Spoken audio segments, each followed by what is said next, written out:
From a flicker of candlelight in 1789 to the glare of modern screens in the West Wing, every president has held the pen. Executive orders not passed by Congress, but etched into law by command. Some shaped history. Some sparked controversy. Others were forgotten. Until now. This is where we break them down. Every signature, every shift in power, every consequence still felt today. From Washington to Biden, welcome to Executive Order Watch.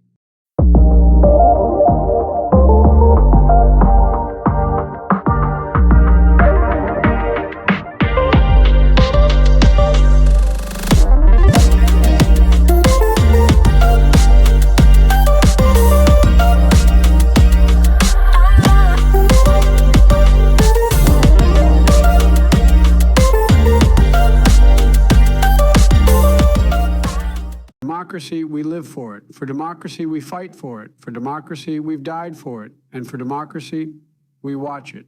This is Executive Order Watch. My fellow Americans, the year 1956 was a year of great testing and triumph for the United States of America. At home, our people worked hard-built communities and embraced progress abroad. The world shifted under the weight of revolution, repression, and renewal. As president, my role was not to chase headlines, but to hold steady the course of the nation and protect its interests, both foreign and domestic.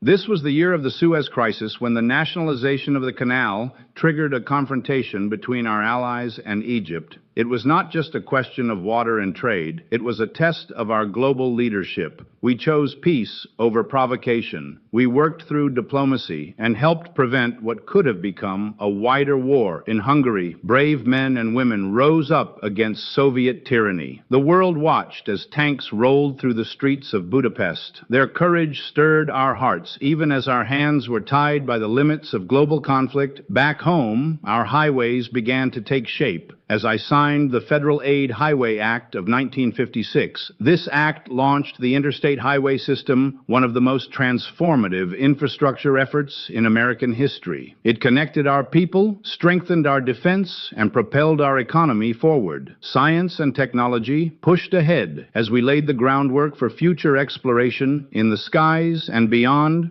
We did not yet reach the moon, but we knew it would not be far from reach if we stayed on course. In the halls of government, we pursued efficiency, fairness, and stability. We strengthened Social Security, improved veteran services, and worked toward equal opportunity in federal employment. And yet, 1956 was also a year when racial segregation remained a stain on our society. The courts continued to strike down unjust laws, and the voices of those demanding justice grew louder. I believed in enforcing the law. I believed that progress must be steady even when the path is difficult.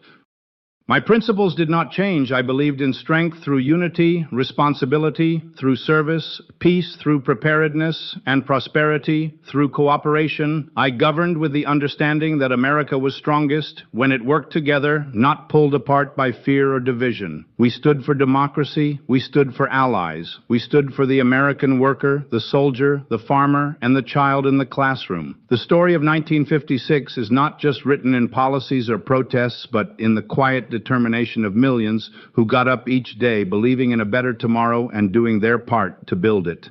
Let history show that we did not falter. We faced challenge with courage and change with conviction. Thank you, and may God continue to bless our republic.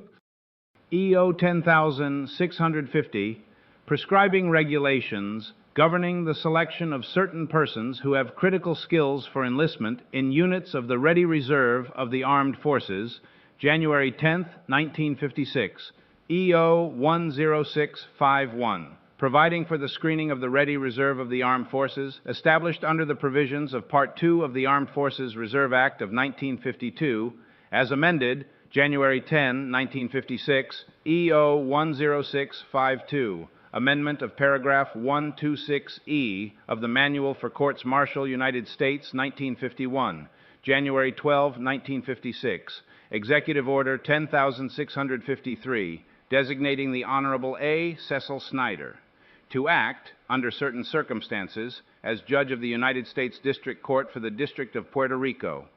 During the year 1956, January 12, 1956, EO 10654. Delegating certain functions of the President to the Director of the Bureau of the Budget, January 24, 1956, Executive Order 10655. Air Coordinating Committee, January 31, 1956, EO 10656, establishing the President's Board of Consultants on Foreign Intelligence Activities, February 8, 1956, EO 10657, transferring to the Housing and Home Finance Administrator certain functions of the Atomic Energy Commission under the Atomic Energy Community Act of 1955, February 16, 1956, EO 10658, amendment of Executive Order Number 10,478 of August 5, 1953, delegating certain authority of the President to the Secretary of Defense, February 16, 1956, EO 10659, amending the Selective Service Regulations, February 17, 1956, Executive Order 10660, providing for the establishment of a National Defense Executive Reserve, February 18, 1956, EO 10661, delegating to certain officers of the government the authority vested in the President to designate persons from foreign countries who may be permitted to receive instruction at the military, naval, February 29, 1956, EO 10662, amendment of Executive Order Number 10,480 and revocation of Executive Order Number 10,160, relating to the administration of the Defense Production Act of 1950, March 16, 1956. Executive Order 10,663, Administration of the Escapee Program, March 27, 1956. Executive Order 10,664, Restoring Certain Lands, comprising portions of the Waianae Military Reservation to the jurisdiction of the Territory of Hawaii, April 4, 1956. EO 10,665, Restoring Certain Lands of the Schofield Barracks, Military Reservation to the jurisdiction of the Territory of Hawaii, April 25, 1956, EO 10,666, restoring certain land at Humula, North Hilo, Hawaii, to the possession, use, and control of the Territory of Hawaii, May 1, 1956. EO 10667, Amendment of Executive Order Number 10,629, authorizing enlistments in the Ready Reserve of the Army Reserve and Marine Corps Reserve, and in the Naval and Coast Guard Reserves, May 11, 1956. Executive Order 10,668, Amendment of Executive Order Number 2859, relating to the National Research Council, May 12, 1956. EO 10669, Amendment of Executive Order Number 10,495, prescribing the order of succession of officers to act as Secretary of Defense, Army, Navy, and Air Force, May 22, 1956. Executive Order 10,670, establishing a flag for the United States Army, June 14, 1956. EO 10,671, Fleet Admiral Ernest J. King, June 28, 1956. EO 10,672, withholding of District of Columbia income taxes by federal agencies, July 11, 1956. EO 10,673, fitness of American youth, July 18, 1956. EO 10,674, exempting certain officers and employees in the executive branch from automatic separation from the service, August 3, 1956, Executive Order 10,675, Amendment of Section 203 of Executive Order 10,577, converting career conditional appointments to career appointments, August 23, 1956, Executive Order 10,676, designating the World Meteorological Organization as a public international organization entitled to certain privileges, exemptions, and immunities, September 5, 1956. Executive Order 10,677, Amendment of Executive Order 10,629 to authorize enlistments in the Ready Reserve of the Air Force Reserve, September 5, 1956. EO 10678, Administration of the Functions of the Rubber Producing Facilities Disposal Commission, September 22, 1956. EO 10679, Withholding of compensation of certain civilian employees of the Army National Guard and the Air National Guard for state employee retirement system purposes, September 22, 1956. Executive Order 10680, designating the International Finance Corporation as a public international organization entitled to enjoy certain privileges, exemptions, and immunities, October 5, 1956, EO 10681, Amendment of Executive Order, Number 10152, Incentive Pay for Hazardous Duty, October 24, 1956, EO 10682, Amendment of Section 2C of Executive Order 10530, delegating authority to exempt certain employees from automatic separation, October 24, 1956. Executive Order 10683, including certain lands in the Cherokee National Forest, October 30, 1956. EO 10684, including certain lands in the Cherokee National Forest, reapproval, October 30, 1956, EO 10685, providing for the administration of the Agricultural Trade Development and Assistance Act of 1954, as amended, October 30, 1956, EO 10686, designating certain officers of the Post Office Department to act as Postmaster General, November 6, 1956, EO 10687, suspension of a portion of Section 5762, regarding recommendation of officers for promotion, November 21, 1956, EO 10688, restoring certain lands of Waianae Kai Military Reservation to Hawaii's jurisdiction, November 21, 1956. EO 10689, creating a Board of Inquiry on Labor Disputes Affecting the Maritime Industry, November 24, 1956, EO 10690, suspension of compliance with statutory provisions relating to employment in the Canal Zone, November 24, 1956, EO 10691, creating an emergency board to investigate a dispute between the Spokane, Portland, and Seattle Railway Company and its employees, December 8, 1956, EO 10692, amendment of EO 9080, designating members of Joint Mexican-U.S. Defense Commission, December 27, 1956, Executive Order 10693, creating an emergency board to investigate disputes between the Akron and Barberton Belt Railroad and other carriers and employees, December 27, 1956. Pauline's Pizza, where we deliver happiness one slice at a time. What's your craving today? Yeah, hi. Is Seymour there? Oh, Seymour. I think he might be busy making our special pies. But hey, why not swing by the pizzeria? We've got a pie with your name on it. Anything else I can help you with? I was looking for Seymour Butts. Ah, I see. Well, if you're looking for Seymour Butts, he might be hiding behind a pepperoni slice. Anything else I can do for you today? No, that's it. Hi, I'm Terrence, a marketing professional with a passion for helping your business grow smarter and faster. Here at Da Bomb Digital Media, based right here in Atlanta, Georgia, we specialize in bringing your vision to life. Whether you're launching your first website or reimagining your entire digital presence, we've got you covered.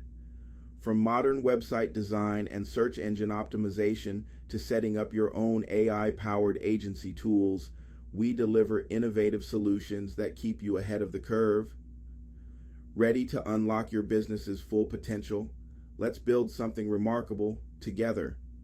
For more information, visit our YouTube channel. Just search Da Bomb Digital Media on YouTube and start exploring tips, success stories, and everything you need to elevate your brand. My fellow Americans, tonight we reflect on the year 1956. It was a year of motion, tension, and transformation. President Dwight D. Eisenhower was deep into his first term governing a nation eager for prosperity, but surrounded by Cold War shadows at home and abroad. Eisenhower led with a steady hand, not through spectacle, but through structure and order. Many of the most powerful levers he pulled that year were not shouted from podiums, but signed quietly from the Oval Office through executive orders. Let me walk you through 10 of the most impactful executive orders from 1956 and why they mattered then and why they still matter now. Executive Order 10,631. This order defined the code of conduct for members of the armed forces, creating the ethical foundation that still guides our service members, especially prisoners of war in hostile territory. Executive Order 10,650, issued on January 10th. It established rules for the enlistment of individuals with critical skills into the ready reserve, preserving America's readiness in the face of Cold War uncertainty. Executive Order 10,656 established the President's Board of Consultants on Foreign Intelligence Activities, emphasizing oversight in a growing national security state. It was a quiet but significant move to ensure our intelligence agencies remained accountable. Executive Order 10,660 created the National Defense Executive Reserve, empowering the private sector to mobilize in times of national crisis. This laid groundwork for the fusion of civilian and military preparedness. Executive Order 10,666 restored certain lands in Hawaii to local jurisdiction, a signal of America's evolving relationship with its territories just a few years before Hawaii would become a state. Executive Order 10,672 mandated federal agencies to withhold District of Columbia income taxes from employee wages, aligning federal workers with the rest of the nation and ensuring the capital city's fiscal integrity. Executive Order 10,673 launched the President's Council on Youth Fitness. This addressed rising concern about the health of America's children in an era of growing suburban life and television screens. Executive Order 10,678 streamlined the functions of the Rubber Producing Facilities Disposal Commission as the government continued its transition from wartime production to a peacetime economy. Executive Order 10,685 administered the Agricultural Trade Development and Assistance Act, ensuring that surplus U.S. food was used to fight hunger abroad. This was soft power in action, a humanitarian policy that also strengthened our allies. Executive Order 10,691 created an emergency board to resolve a critical labor dispute with a railway company, ensuring continuity in national transportation at a time when logistics meant everything for a growing America. These orders reveal a presidency focused on preparedness, fairness, modernization, and subtle strength. They didn't always make headlines, but they quietly shaped the character and capacity of our government. Now, what else was happening in 1956? Around the globe, the Suez Crisis erupted in Egypt, drawing the United States into tense negotiations that helped prevent a larger war and marked the rise of American diplomatic influence. The Hungarian Revolution exploded as students and workers rose against Soviet control, only to be crushed in bloodshed, reminding the world of the brutal cost of freedom. The Soviet Union tested its first hydrogen bomb, escalating the arms race and deepening the Cold War divide. At home, interstate highway construction picked up speed after the Federal Aid Highway Act of 1956 passed just months prior. This reshaped American infrastructure, economy, and daily life. Elvis Presley stormed the charts with Heartbreak Hotel, sparking cultural change and giving voice to a new generation. A young woman named Autherine Lucy became the first black student admitted to the University of Alabama, although she was later expelled due to riots highlighting the steep cost of progress. In politics, Eisenhower was re-elected, defeating Adlai Stevenson in a landslide, securing a second term with widespread public support. Through it all, Eisenhower governed not just with caution, but with clarity. His executive orders of 1956 addressed preparedness, modernization, global responsibility, and fairness at home. And today, we still feel their echoes in how we manage crises, support our troops, resolve labor disputes, and nourish the health of our people. 1956 was not just a midpoint in a decade, it was a turning point in a century. And now, as we continue this journey through time, let us step forward together, back to 1957 and back to the president. Some write history with blood, some with laws, but the sharpest stroke comes from the pen. Executive power ain't just a tool, it's a weapon wielded by the few, affecting the many. They sign it, we live it, they order it, we obey it. Here, watching, digging, remembering, from the plantation to the proclamation, from internment camps to civil rights stands, from surveillance laws to student loan draws. Reporter can change your life, and you might not even know it, but now you do. So stay locked in, stay woke, stay sharp. We ain't just talking about power, we tracking it. Executive Order Watch, and we ain't blinking.